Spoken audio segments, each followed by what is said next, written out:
Mani sauc Māra. Es esmu grupas astronauta soliste jau 10 gadus, jo tieši pēc nedēļas mēs svinam savu 10 gadu dzimšanas dienu. Tātad, jā, pamatā esmu mūziķis, bet vēl labāk man patīk to noformulēt, ka es esmu cilvēks, kas dara to darbu, kas patīk, un strādā tajā profesijā, kas patīk, kas nozīmē, ka to var darīt labāk, varbūt, un vieglāk. Bērnībā es spēlēju dārzā, bija tāda vasaras diena, bija 2 suņi, un nebija daudz draugu. Labi, es atceros. Tātad, nopietni,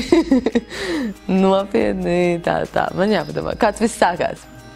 8. klasē sāku spēlēt ģitāru, aizgāju draudzenei līdzi, viņai viss sanāca labāk, man bija dubults spīds, turpināju trenēties aktīvāk. 9. klasē mamma aizliedza spēlēt ģitāru, jo sekmes bija sliktas, un es mācījos 1. ģimnāzijā, un tad 10. es atsāku vēlreiz, un sapratu, ka tā lieta reāli patīk tomēr. Un tad, kad 3 gadus bija tā oficiāli paspēlēts, tad, kad mums bija 19, tad es iestājos universitātē 1. kursā uz žurnālistiem, jo mans sapnis bija kļūt par labāko Latvijas žurnālistu un īpaši mūzikas sfērā. Un tad es studējot šo lietu atklāju, ka žurnālists drīkst jebko, drīkst jautāt jebko, jebkam, zvanīt jebkam, būt jebkur, fočēt jebko, jo viss ir vārdu brīvība.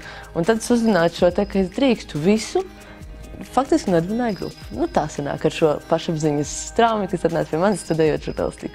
Savukārt ar žurnālistiku zuda šī kaislība, jo es atklāju, ka es varu ne tikai runāt ar cilvēkiem, kas spēlē mūziku, bet pats spēlē mūziku, un tas ir vēl foršāk. Tā kā vēl labāks sapņu turpinājums.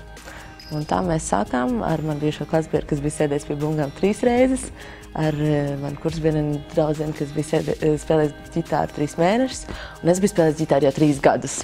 Nu, un tad pirmajā mēģinājumā mums tāpa uzreiz 3 dziesmām aranži, jo mēs sapratām tā lieta reāli iet.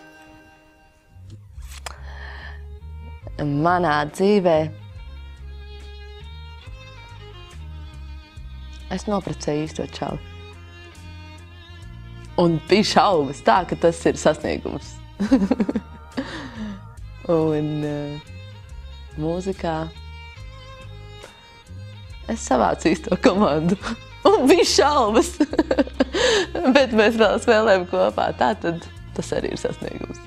Tiešām spēt uzturēt ticību saviem spēkiem un grupai 10 gadu garumā, ka es tā padomāju, laiks jau nav kaut kāds mēraukli, kas būtu jāsvin, ne jau gadi jāsvin, bet kvalitāte un padarītais vai ne, bet, kad tu atskaties Latvijā 10 gadus spēlēt kā indie pop rock grupai, tas īstenībā jau ir sasniegums. Un spēt to attīstīt tādā veidā, ka visi atrod iespējas to turpināt un atrast kompromisu mūzikas vārdā vienmēr.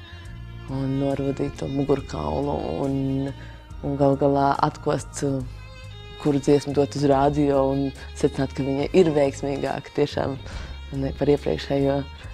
Tas viss kopā, tā gudrība, kas nāk cauri laikam, tas arī ir tas lieliskākais sasniegums un redzēt, ka tu profesionāli attīsties. Tā. Nu, tie mērķi nāk un aug un mainās līdz ar stadiju, kurā tu esi. Kādreiz mans nepiepildāms mērķis bija nodibināt grupu. Un tas man bija sapnis no bērnības. Un es vienu brīdi darbojos raidījumā Juniors TV, un mums bija 2 meitenēm jau tāda sava sižetu līnija, ja, kas bija tikai mums. Protams, mēs intervējām jaunās grupas. Un tad es atceros, ka es vienmēr, kad es satiku kādu no tām grupām, kas bija pat nebija tik jaunas, bija arī jau Dzels Vilku, mēs arī intervējām, un Mary Jane un grupa Sils, un tas vienmēr visiem džekiem prasīja, kā nodibināt grupu. Jo man sakās kaut kas tik nereāls, es nevaru saprast, kā to izdara fiziski, kā tu nodibini grupu, vai ne? Un viņi neviens nekad nemācīja atbildēt. Un ja kas, es arī tagad nevarētu pati atbildēt, kā tas jādara, jo formulas jau nav, tu vienkārši sanāc kopā un secini, ka to var darīt, vai ne? Tā, kad atrod cilvēkus. Bet kā atrast tos cilvēkus? Nu tā, laimīga nejaušība. Bet tad pirmais mērķis bija to grupu nodibināt, otrais mērķis bija jau spēlēt klubā Depo. Un tad mēs to vienreiz izdarījām. Un pie tam ar Helēnu, kas bija man tajā laikā no Skumju akmeņiem super elks uz vienas skatuves. Un mums bija wow! Un tad bija mērķis tikt tajā rāģiņā. Un mēs tikām ar pirmo dziesmu, un tad, kad viņi skanēja, es biju krāšņu veikalā. Un man gribējās visiem parādīt, hei, tā kā dzirdat to, skatieties te. Un tā. Un tā tie mērķi, viņi visu laiku, tad, kad tu kaut ko sasniedz, tad tu gribi kaut ko lielāku. Tad es spēlēju klubā, tad jau tu gribi tikt jau uz festivāla bildes skatus. Un tagad tu jau tur ticis un uzstājies kopā ar jau slavenību. Piemēram, mēs spēlējam ar Horēnu kopā.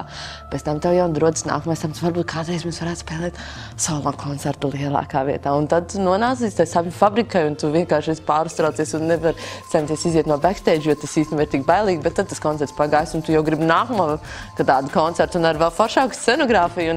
Un tā tas viss pakāpenis, un tu vairs gribi to dziesmu nevis tikai, lai viņi ir skanējis rādio, bet lai viņi jau ir hīts, ja? Un tad tu gribi, lai tev jau ir albums, un tā tie mērķi attīstās. Un tādi nākotnes mērķi, ko es esmu ieraudzījusi un ko es uztveru kā nereāli mērķi, bet tas man ir atgādājums, ka vienmēr ir kaut kas tāds, kā saka, tu vienmēr vari tiekties pēc zvaigznēm, viņas neaizsniegt, un tāds pavisam neaizsniedzamais sapnis.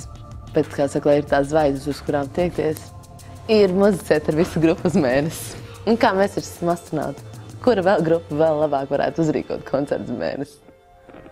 Iedvesma ir vispār kaut kas tāds, manuprāt, visi runā iedvesma, bet tas nav kaut kas tik tāds izskaidrojums. Tas ir emocijas, sajūtas un tava interpretācija par to, kā tu jūties. Un visticamāk iedvesma ir tas, kas pie tevis atnāk tad, kad es iemācījies atbrīvot prātu vai vienkārši nonāc brīvprāta stāvoklī un esi pietiekami mierīgs vai priecīgs vai domīgs, bet neitrāls, tāds, caur ko var tās emocijas staigāt. Un kad tu jau kļūst par tādu kā mēdīju kaut kādām sajūtām, kas varbūt citreiz pat atnāk pie tevis mistiski. Un bieži mūziķi runā par to, ka arī es saku, mums ir 4 albumi, ja? Un es joprojām nevaru pateikt, nezinu, kā uzrakstīt dziesmu. Nu, jau es paļaujos uz pieredzi un pēc statistikas vajadzētu būt, ka es māku uzrakstīt dziesmu un es zinu, ka es sēdīšos un tas sanāks, bet ja man jāizskaidro, kā tas īsti notiek, es to nesaprotu. Un laikam man ir tā sajūta, ka tas it kā notiek caur mani, nevis ar mani. Ka es esmu kaut kāds kanāls kaut kādām enerģijām, kas segā riņķī. Un es esmu laimīga, ka tas ģēnijs, kas dzīvo sienā, ienāk manī tajā brīdī, kad es rakstu. Vārds ģēnijs ir pārspīlēts, bet tā kā radošais rūķītis. Tāds mūza, ka viņa nāk kaut kā tad, kad tu esi brīvs un gatavs viņu uztvert. Un tad tas no sienas, no gaisa, no kosmosa, no zemes, nezinu, zemes māra, jā. No kurienes tā sajūta nāk, tad, lai no kurienes viņa nāk, es esmu priecīga, ka viņa ir izvēlējusies pie manis nākt un uztver to visu kā mazliet brīnumainu procesu, kad tu rādi. Bet, protams, tu rādi caur savu prizmu, caur savu skatījumu, caur savām emocijām un savām pārdomām un to, ko tu esi redzējis. Bet tas viss, kā tas sakopojas tevī, ir vienmēr kaut kāds tur vienmēr ir kaut kāds mistikas moments. To grūti noformulēt vienā teikumā, bet mēs esam izgājuši cauri tik daudz dažādiem posmiem, ka mēs sākam ar milzīgu enerģiju, bet nesaprotam, ko darām, un tad mēs sākam saprast un pazūd enerģiju, jo sāk palikt bail, un tad tu atsāc tādus klusākus centienus, un esi tādā aitiņas sajūtā, un ka tev vajag pasargāt, un tu bišķi baidies atkal no tās publikas, un tad atkal tu tā kā saņemies spēku, un sāc meklēt kaut ko jaunu, un eksperimentēt mūzikā, un atrod jauns cilvēks, ar ko strādāt, un izejot garam grupas pastāvēšanas laikam, sākotnēji, ja bija tāda brutāli jauneklīga enerģija, mēs tā kā mainīsim pasauli, tad tagad viņai nāk līdz tāds jau vēlme pēc profesionalitātes un saprast, ar ko tieši tad mēs mainīsim to pasauli un izvērtēšanu. Un tas spēks ir iznācis tagad jauns caur saprašanu, caur to, ka mēs zinām, ko mēs darām un kāpēc mēs to darām. Un tad, kad tu to apzinies, bet joprojām esi gatavs iet uz priekšu, tad saproti, ok, tad mēs saņemamies. Un tagad tad mēs liekam visu savu enerģiju un strādājam, nu, kā īsti veči, jā. Nevis tur naivi entuziasti, bet, nu, profi, kas ir gatavi arī problēmām. Un tad, nu, mēs sajūtamies, mēs esam lauvas, kas esam gatavi strādāt un močīt. Un tādā posmā mēs esam, un mums patīk tā sajūta. Mēs jūtamies gan jauni, bet vairs ne naivi jauni, un gan stipri, un gan gatavi arī eksperimentēt un mēģināt, ja kas arī aizstāvēt un pierādīt savu vārdu. Es zinu, kādas viņi negribu. Un man vispār jubilejas koncerts kā tāds, kaut kas liekas ar to nelabs. Man liekas, ka nav jāsvin gadi, vai ne? Man, kā jau es teicu, man liekas, jāatzīmē notikumi un tā.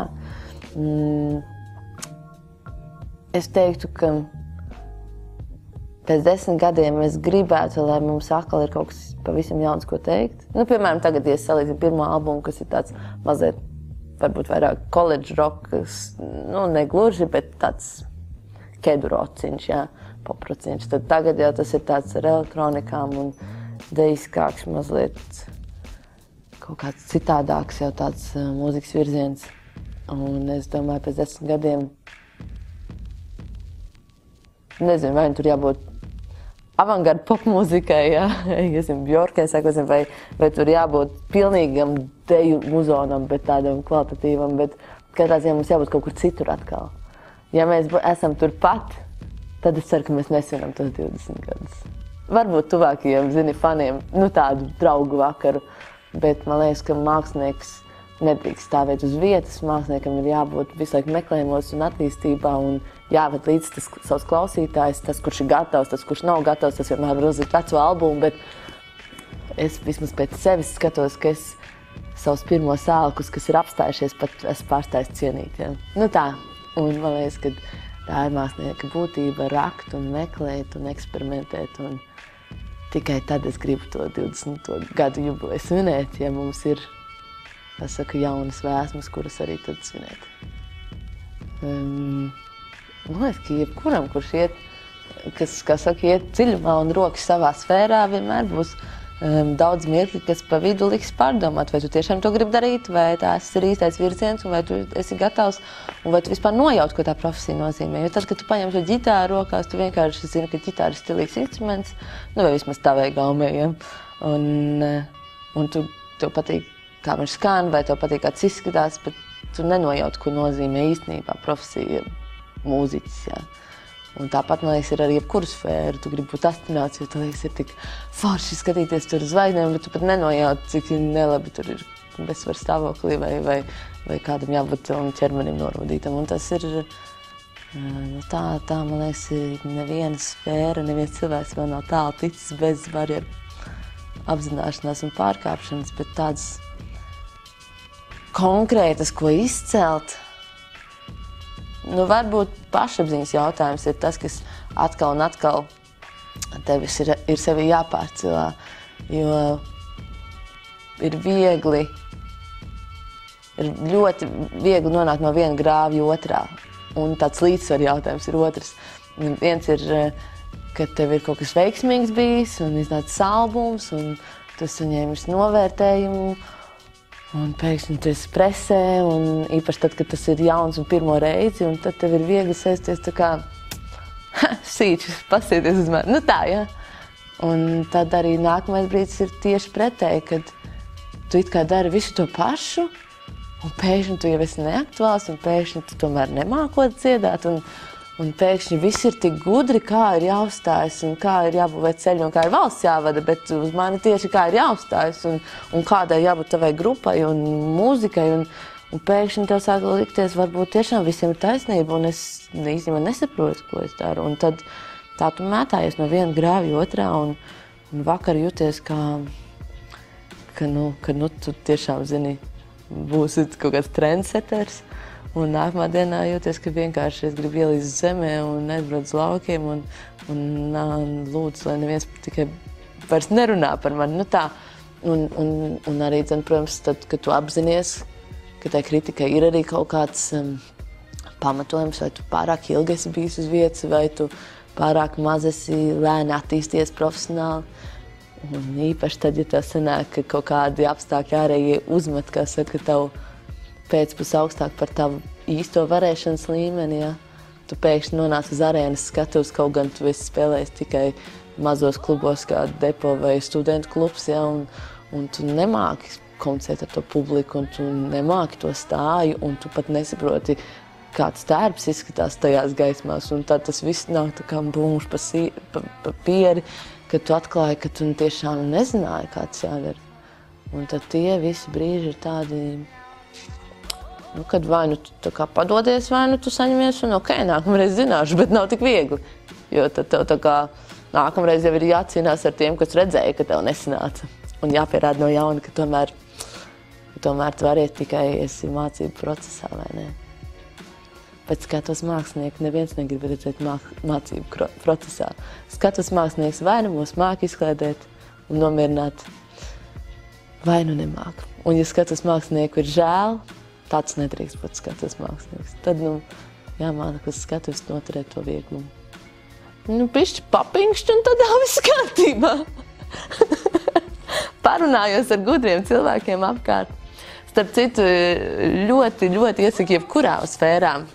Arī jaunajiem kaut kādiem mūziķiem varbūt tās prasīt, padoms, prasīt, runāt ar visiem, cik vien iespējams, izmantot iespēju jebkuram satiktajam, pajautāt, kā tas notiek, ko man darīt, kāds ir ieteikums, vai man mēģināt sekoties traumēm, nezinu, vai nemēģināt, vai man turēt savu stāju, vai tā man stāja tiešām nav laba.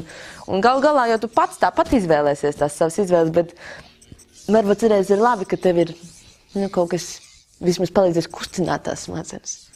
Un ļoti īstenībā cilvēki ir atsaucīgi. Menedžmenta jautājumos mēs kādreiz arī visu kaut ko mēģinājām satikties ar kaut kādu uzņēmēju, un tad ir uzņēmēji, kas saistītāks ar mūziku, un cits grupas menedžeri, un īstenībā viss ir lepni un priecīgi padalīties ar savām zināšanām.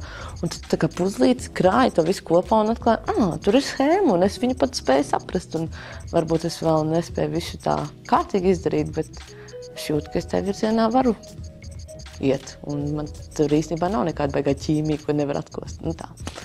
Tāpēc, parunāt ar gudriem cilvēkiem vienmēr palīdz tev noturēt savu profesionālo stāvu. Īpaši tavā arī sfērā. Mans ļoti labs padomdevējs vienmēr ir mans vokālais treneris, kuri man ir bijuši dažādi, bet katrs no viņiem ir bijis mans tāda kā lielā mērā uzticības persona. Un tas nenozīmē, ka mums sakrīt muzikālās gaumes. Tas pat nenozīmē, ka mums sakrīt izpratne par to, kādam jābūt labam dziedātam skatuves, bet mums tāpat sakrīt izpratne par to, kā ir jāstrādā, lai būtu labs vokālists. Un tas ir pats galvenais, un tad, kad tu jūties, ka tu tomēr neesi vai kaut ko nevari, tad tu vienkārši atceries, vienkārši jāstrādā vairāk. Un tad, kad tu saņemies, tad atkal arī viss laiks labāk.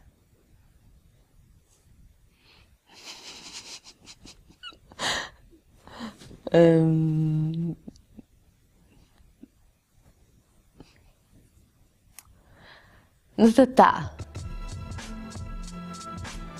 Es pat kādreiz biju raidījumā Juniors TV, un man likās, ka mēs vienkārši tā kā rādām īstās lietas, runājam par īsto mūziku un par svarīgām štelēm un tā tālāk. Un pie tam mēs runājam ar savu vienaudzi, vai ne? Un vienaudzim vienmēr ir foršāk dzirdēt no vienaudža, nevis no kaut kāda super gudrā citas paudzes kaut kāda džeka, ja? Man liekas, ka tā ideja ir superīga, bet viņa nevienmēr nostrādā, jo tomēr strādā vislabāk jau māk uzzināt tie, kas ir izgājuši cauri mārketingu un reklāmistu un filmu skolai un pieredzēja 20 gadu garumā, vai vismaz 10 vai 5 vismaz. Un man patīk jauniešu entuziasms, jo tikai tā var kaut kā izaugt paši. Un es domāju, revolucionāri ir visfantastiskākie priekš jums trījiem. Bet viņi visvairāk sāks ietekmēt, es domāju, tad, kad jūsu bāzē jau būs pat, nezinu, vismaz 20 intervijas. Auditorija ir ļoti smaga, bet man liekas, ka auditorija vispār ir ļoti grūti uzzināties to hejā mūzikā, mēģina jau necik ilgi. Un ir, protams, tādi, kas no pirmā dziesmas sako mums un saprot, kad mēs sakam to, ko viņiem vajag dzirdēt, bet vairums tomēr sākumā tikai kritizēs un tikai ar 4. albumu pateiks, jā, tā grupa dara arī kaut ko normālu. Nē, nu ir 2 varianti, jā. Tu saproti, ka tu gribētu dziedāt, bet tu bišķi bail, jo ir tik viegli nokļūt par izsmieklu. Un arī mēs grupā esam nokļuvuši dažādās stadijās, no rock balvas ieguvējiem līdz pilnīgiem izsmieklam. Un hei, viņas tur sūtiet atpakaļ uz laukiem, ja? Un tā, kaut gan es esmu rīznieks 5. paudzē. Un tas ir normāli. Nekad neviens no mums nav šokolāde un nepatiks visiem, un pat šokolāde negaršo visiem, ja? Tā. Tā tad šī brīdī tu esi nonācis pie izvēles, tu gribi dziedāt, bet tev bail. Ko tagad darīt? Ir tikai 2 varianti. Nedarīt neko un nedziedāt. Un tad arī tu nekļūdīsies. Bet tad var neēdīs saldējumu. Saldējumu varbūt kā reiz ēdīs, jo balsaids nebūs jāsargā. Bet otrs variants ir vienkārši akceptēt, ka droši vien par tevi pasmiesies pa ceļam. Un droši vien kādam tu būs neērts. Un droši vien, ka tur būs problēmas pa vidu. Un varbūt nesanāks. Bet varbūt sanāks. Un kā tu vari to zināt? Tad viens ir vienkārši vai nu mēs riskējam vai neriskējam. Un tā ir katra paša izvēle. Bet man liekas, ka uzvarētāji ir tikai tie, kas atļaujas riskēt. Dažreiz arī tie, kas atļaujas riskēt, nevinnē. Bet viņi vismaz nenožēlos to, ka nepamēģināja.